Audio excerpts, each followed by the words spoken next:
Nasa gitna ng kagubatan ang mga tauhan ni Master Ye, hinggilan, sugatan, at halatang hindi pa rin makaahon sa gulat matapos masaksihan ang isang hindi inaasahang pangyayari. Habang maingat silang nagmamasid sa paligid, may isa sa kanila ang napamura, hindi maitago ang pagkabigla, at paulit-ulit na sinabing tunay na kakaiba ang batang iyon. Sa di kalayuan, may isang nakasalampak sa lupa, duguan at nanginginig. Pilit inuunawa ang naganap habang nagtatanong kung nasaan na si Young Master Ye at kung totoo ngang nagawa ng batang iyon na tapusin ang lahat ng mag-isa.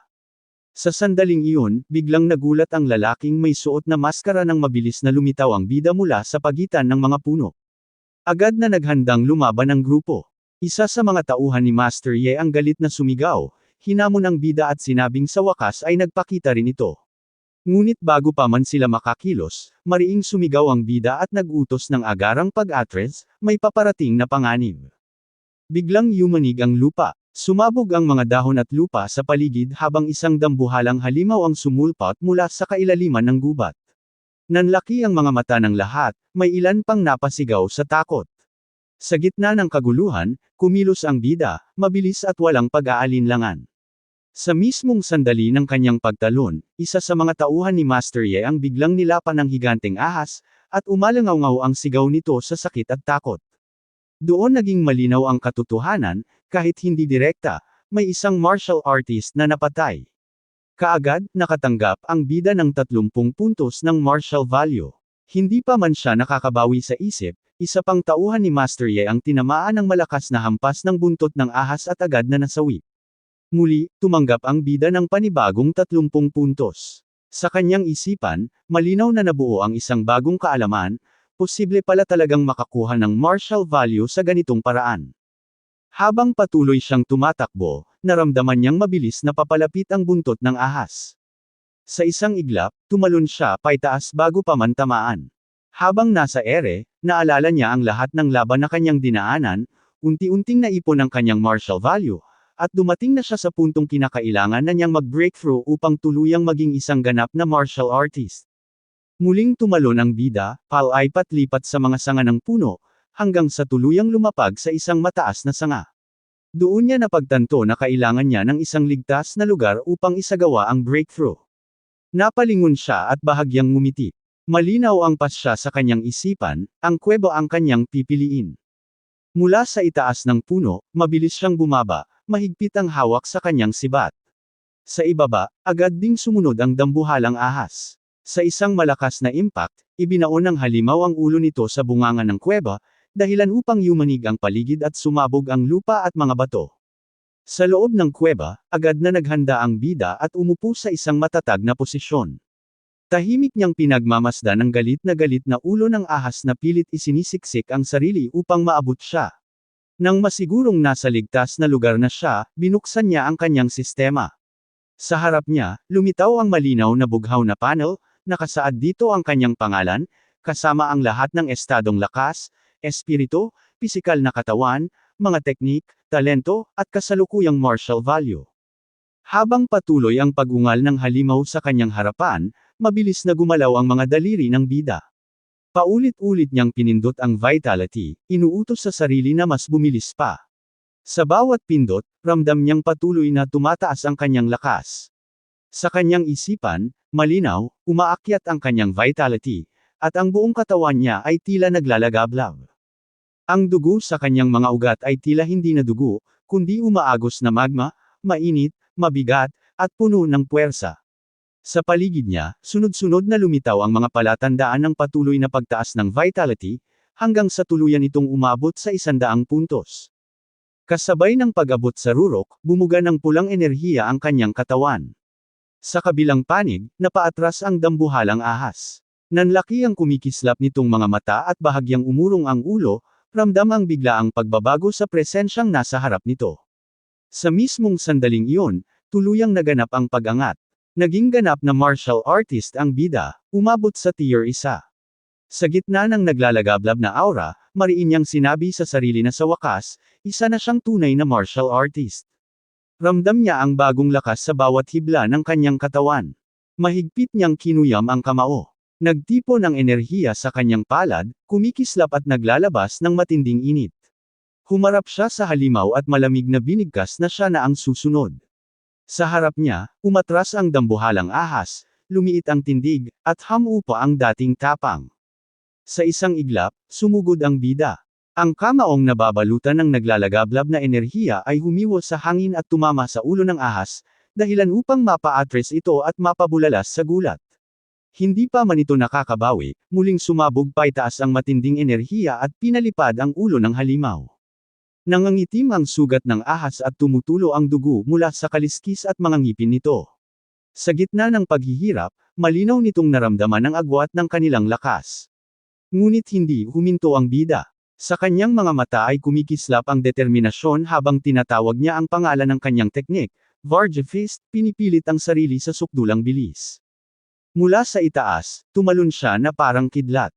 Ang suntok ay puno ng ginintoang liwanag at matinding puwersa. Ngunit bago pa man tumama, mabilis na kumilos ang ahas at winasiwas ang buntot patungo sa likuran ng bida habang siya'y nasa ere. Dahil hindi niya ito maiiwasan, agad niyang sinalag ang atake gamit ang kamay na nababalutan ng pulang enerhiya. Gayunpaman, sa lakas ng hampas, halos mapasuka siya ng dugo. Kahit ganoon, hindi siya nagpatinag. Mahigpit niyang hinawakan ang kanyang sibat at buong lakas na tinusok ang buntot ng ahas gamit ang nagliliwanag na asol na talam. Sumabog ang lupa sa lakas ng tama, at napilitan ang halimaw na saluhin ang bagsik ng pag-atake. Hindi pa roon nagtapos ang laban. Muling gumalaw ang bida. Nagbago ang enerhiya sa kanyang kamao, mas matalim, mas mabangis. Sa isang malalim na sigaw, tinawag niya ang Thunder Rush Fist. Ang kamaong nababalutan ng ginintoang kidlat ay rumaga sa pababa, bawat suntok ay may kasamang kulog at apoy. Sunod-sunod ang pagsabog ng enerhiya. Ang katawan ng ahas ay naiupi at naibaon sa lupa, ang mga kaliskis ay nagkabasag-basag. Umalangaw-ngaw ang huling sigaw ng halimaw bago tuluyang bumigay at lamunin ng alikabok ang paligid. Nang hamupa ang alikabok, nakatayo ang bida sa ibabaw ng durog na ulo ng dambuhalang ahas. Tahimik niyang pinagmamasdan ang kalaban habang kumikislap ang enerhiya sa kanyang kamay. Sa kanyang isipan, malinaw ang pagtatasa, kahit malubha ang pinsala nito, kaya na niya itong harapin ng harapan. Kasabay nito, lumitaw ang palatandaan ng kanyang gantimpala. Muling tumaas ang kanyang martial value, isa na namang hakbang sa kanyang patuloy na pag-angat. Matapos ang matinding labanan, tahimik na naupo ang bida sa ibabaw ng napakalaking katawan ng dambuhalang ahas. Hawak niya ang kanyang kutsilyo habang sinisipat ang paligid. Sa kanyang isipan, malinaw ang alaala, sa panahong ito, ang mga mababangas na halimaw ay kailangang putulan ng tainga upang maipagpalit sa pera. Ngunit nang mapatingin siya sa bangkay ng ahas, bahagya siyang napakunot noo. Alam niyang walang tainga ang ganitong uri ng halimaw. Sa huli, napabuntong hininga siya at nagpasyang huwag ng sayangin ang oras. Mas mahalaga ang makaalis agad sa lugar. Mula sa itaas, makikitang mag-isa niyang tinahak ang daan palabas ng bangin. Ang kanyang maliit na anyo ay unti-unting nilalamon ng lawak ng kagubatan. Nang marating niya ang isang mas bukas na bahagi ng gubat, huminto ang kanyang mga hakbang.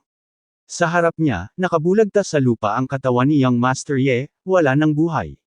Tahimik siyang tumayo roon, nakatanaw pababa. Walang bakas ng emosyon sa kanyang mukha, tanging malamig na pasya ang makikita sa kanyang mga mata. Sa kanyang isipan, malinaw ang hatol, sa kalagayang iyon, masyado pang magaan ang sinapit nito. Lumuhad siya at sinimulang kapkapan ang katawan. Isa-isang hinukay ang mga dala nito, habang iniisip kung anong uri ng mataas na antas ng martial technique ang ginamit nito laban sa kanya kanina. Makalipas ang ilang sandali, nakuha niya ang isang maliit na aklat. Nang mabasa niya ang pamagat, bahagyang nagbago ang kanyang ekspresyon. Isa pala itong teknik na tinatawag na Void Breaking Finger. Nagbago ang tanawin. Lumipat ang oras sa gabi. Sa gitna ng isang malalim at tahimik na lambak, makikita ang isang kuweba na bahagyang nagliliwanag mula sa loob. Sa mas malapitan, malinaw ang apoy na sumisiklab sa gitna, nagbibigay liwanag sa malamig na batong dingding. Sa loob ng kuweba, nakaupo ang bida ng nakahalukip-kap ang mga binti. Ang kanyang sibat ay nakasandal sa tabi, habang ang aklat ay bukas sa harapan niya. Sa kanyang isipan, malinaw ang pagtataya. Kabisado na niya ang buong panimulang cultivation method ng Void Breaking Finger. Ang susunod na hakbang ay gamitin ang sistema upang mabilis itong lubusang matutunan. Habang tahimik siyang nagmumuni-muni, biglang nagbago ang paligid. Ang liwanag ng apoy ay napalitan ng isang kakaibang bughaw na espasyo. Sa harap niya, unti-unting may lumilitaw na anyo. Malakas ang tinig ng bida nang tawagin niya ito na magpakita. Ilang sandali lamang, tuluyang sumulpat ang pamilyar ngunit mahiwagang anyo. Sa isang iglap, umatake ito gamit ang Void Breaking Finger. Bahagya niya itong nailegan, ngunit nag-iwan pa rin ng maliit na sugat sa kanyang pisngi.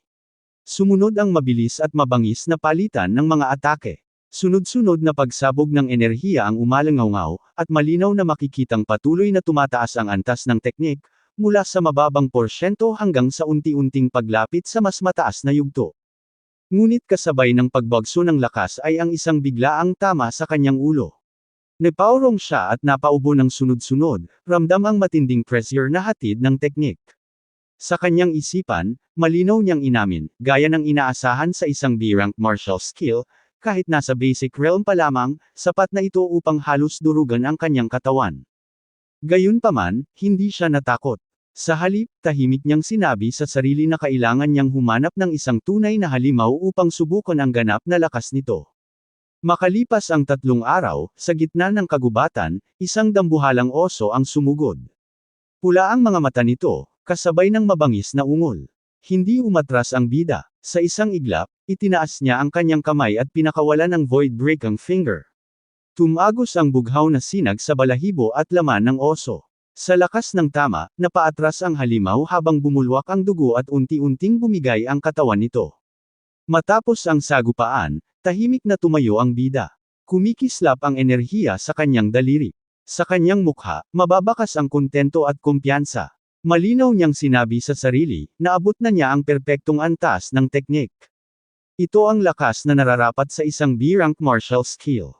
Kasabay nito, lumitaw ang abiso ng sistema. Ang Void Breaking Finger ay tuluyan ng namaster at umabot sa perpektong yugto. Walang pag-aalinlangan, nagpasya siyang bumalik. Mula sa itaas, tanaw ang martial artist base, abala at puno ng tao. Sa loob, maririnig ang masiglang usapan habang sinusuri ang mga nakuha sa pangangaso. May mga humahanga sa Thunder Squad, sinasabing napakabangis ng kanilang galaw at napakaraming halimaw ang napatay. Nang banggitin ang halagang umabot sa 230,000, maraming napabulalas sa pagkagulat, sapat iyon upang mabuhay ng komportable sa loob ng mahabang panahon. Ngunit biglang nagbago ang atensyon ng lahat. Sa di kalayuan, may isang lugar na pinupuluputan ng napakaraming tao. Umugang ang bulungan, ni isang non-rank na mabangis na halimaw ay wala raw napatay. Sa halip, lahat ng dinala ay pawang tier isang ferocious beasts. Mas lalong ikinagulat ng marami nang malaman na may ilan pa sa mga ito ang nasa high stage. Sa harap ng counter, tahimik na nakatayo ang bida habang hawak ang kanyang sibat. Isa-isang binilang ang kanyang mga nakuha, 72 tier isang initial stage, 83 middle stage, at 17 high stage. Nang banggitin ang kabuuang halaga na umabot sa 406,000 Blue Star Coins, halos mapamulagat ang lahat at lalong lumakas ang usapan. Sa kabila ng ingay, bahagyang kumunat ang noo ng bida. Sa kanyang isipan, tahimik niyang inamin na baka napasobra siya at masyadong naging kapansin-pansin ang kanyang nagawa. Kung nalaman lamang niya, sana'y naghinay-hinay pa siya. Hindi nagtagal, biglang nagbago ang ihip ng hangin sa loob ng base. Mula sa itaas, kitang-kita ang kaguluhan habang may mga martial artist na mabilis na kumikilos. Isang malakas na sigaw ang umalangaw, may umaatake raw ba sa base? May sumagot na imposible raw iyon dahil napakaraming high-level martial artists ang naruroon. Sa gitna ng tensyon, mahigpit na humawak sa sirang pader ang isang lalaki. Kumikislap ang mga singsing sa kanyang mga daliri habang galit niyang iniutos na isara ang base at huwag hayaang may kahit isang makatakas. Siya ang namamahala sa lugar, si Ye Chi, ang tiyuhin ni Ye Feng. Agad na sumang-ayon ang kanyang mga tauhan. Ilang sandali pa, isang lalaking may suot na salamin ang lumapit, halatang balisa habang nagtatanong kung ano ang nangyari. Doon tuluyang sumabog ang galit ni Ye Chi. Nanginginig ang kanyang boses nang isigaw niyang patay na si Ye Feng, pati ang 4 na martial artist na kasama nito. Nagkatinginan ang mga tao sa narinig. May mga hindi makapaniwala, may mga nagbulungan. May nagsabing, magaling ang pagpatay. Sino ba sa kanila ang hindi ninakawan ni Ye Feng? Ang iba na may malamig ang tono, sinasabing kung naging maingat lamang sa pagtatago ng pagkakakilanlan, sana'y tahimik nang namuhay ang gumawa nito. May ilan ding hayagang nagsabing sa wakas, patay na ang salot na iyon. Ngunit hindi iyon pinansin ni Ye Chi. Mariin niyang iniutos na walang sinumang papayagang umalis. Ipinaliwanag niyang isang B-rank martial skill ang ginamit, at dahil nawawala ang katawan ni Ye Feng, kailangan munang siyasatin ang lahat. Sa gitna ng karamihan, tahimik na nakatayo ang bida, hawak ang kanyang sibat. Kalmado ang kanyang mukha. Sa kanyang isipan, malinaw ang pagtatansya, batay sa mga bangkay, siguradong ang higanteng ahas ang pumatay sa kanila. At sa pagkakataong ito, tila pumanig sa kanya ang kapalaran. Habang unti-unting sumisikip ang espasyo sa paligid, napansin niya ang mga papalapit na tao.